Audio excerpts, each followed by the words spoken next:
नमस्कार, आप देख रहे हैं अंग न्यूज रफ्तार और मैं हूं सत्यपाल सिंह। ऑपरेशन सिंदूर में कर्नल सोफिया ने भारत का मान बढ़ाया तो कृषि वैज्ञानिक डॉक्टर साजिदा बानो ने सुहागिनों के नाम लगाए सिंदूर के 200 पौधे। ऑपरेशन सिंदूर के बाद दिख रही है सिंदूर के पौधे लगाने के लिए उत्साहित महिलाओं की भीड़। कृषि वैज्ञानिक डॉक्टर साजिदा बानो के नेतृत्व में गर्ल्स एनसीसी कैडेट हाथों में सिंदूर के पौधे लिए तैयार हैं। ऑपरेशन सिंदूर में कर्नल सोफिया ने भारत का मान और शान बढ़ाया तो कृषि वैज्ञानिक डॉक्टर साजिदा बानो सिंदूर का 200 पौधा लगाकर सुहागन और स्वावलंबन को ताकत दे रही है और इनके इस काम में बिहार कृषि विश्वविद्यालय के कुलपति डॉक्टर DR सिंह का भरपूर सहयोग मिल रहा है। सिंदूर के पौधे को लगाने के लिए भागलपुर के DM डॉक्टर नवोल किशोर चौधरी भी अपनी धर्मपत्नी श्रीमती रजनी के साथ पहुंचे और एक पेड़ मां के नाम सिंदूर का पौधा लगाया।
एक पेड़ माँ के नाम तो हम लोग लगाए हैं और उसके साथ साथ ही अपने परिवार के बच्चों के नाम से, अपने पुरखों के नाम से जो इस दुनिया में नहीं है उनके नाम से भी हम लोग लगाएं।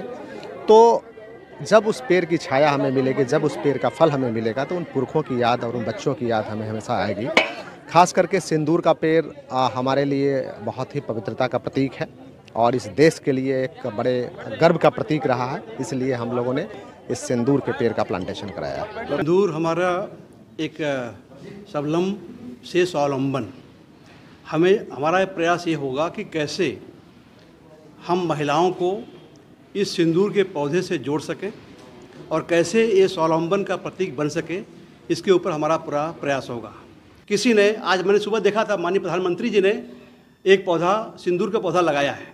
शायद उनके बाद पूरे देश में शायद बिहार कृषि विद्यालय ही ऐसा होगा, विश्वविद्यालय है जहाँ पर हमने सिंदूर के 200 से भी ज़्यादा आज पौधे लगाए हैं। आपने एक बात रिसर्च में ये भी बताई थी कि बिहार के मिट्टी का उगा हुआ सिंदूर का जो खुशबू है वो और जगह से बेहतर है। हमने बताया कि कई राज्य में सिंदूर होता है, जैसे आंध्र प्रदेश हुआ, उड़ीसा हुआ, कर्नाटक हुआ।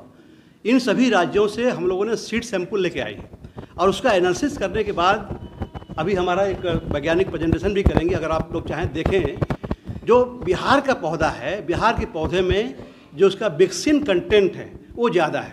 और ये हमारे ऑनरेबल वाइस चांसलर सर की हैं, जिन्होंने आते ही इस यूनिवर्सिटी में उन्होंने इस प्लांट पे काम करने की घोषणा की थी रिपब्लिक डे में। सर की ये विज़न रही है और सर के गाइडेंस में ही हमें ये प्रोजेक्ट मिली है। ये जो प्रोजेक्ट है हम सीड मनी प्रोजेक्ट कहते हैं, जो हमारे ऑनरेबल वाइस चांसलर सर ने जितने भी नए साइंटिस्ट आए हैं उन सभी को दिया है ताकि वो अपना रिसर्च स्टार्ट कर सके। और मेरी इंटरेस्ट इस क्रॉप में थी, तो जब मैंने देखा कि सर इस क्रॉप पे एम्फेसाइज कर रहे थे सबको काम करने के लिए, तो मैंने इस पर एक प्रोजेक्ट सबमिट किया और उसी के सीड मनी प्रोजेक्ट में ही ये सारे काम अब हुए हैं।